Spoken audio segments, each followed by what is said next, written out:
నీ ఆవరణములో ఒక దినము గడుపుట 1000 దినముల కంటే శ్రేష్టము. కీర్తనలు 84:10. దేవుని ఆవరణంలో గడిపేవారు, ఆయన కట్టడలు విధులు పాటించువారు 1000 తరముల వరకు వర్ధిల్లుతారు. మట్టి శరీరాన్ని విడిచి మహిమ శరీరాన్ని దాల్చి పునరుత్థాన బలమును పొందుకుంటారు.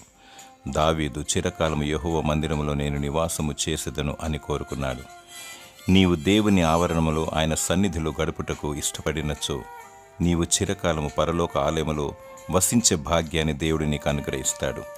అందరికన్నా దేవుని ఎక్కువగా ప్రేమించాలి. ఆయన సన్నిధిని కోరుకోవాలి. పాపము, శాపము మరియు చీకటి లయమైపోతుంది. పరిశుద్ధత కలిగి నీ ఆత్మ బలపరచబడుతుంది. దేవుని సన్నిధిలో నిత్య సంతోషములు కలవు. విలువైనది చేపట్టు, ఔన్నత్యమును పొందుకో. నీ బ్రతుకు ధన్యమవుతుంది. దేవుని సన్నిధి నీకు పెన్నిది.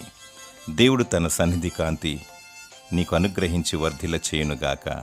ఆమేన్.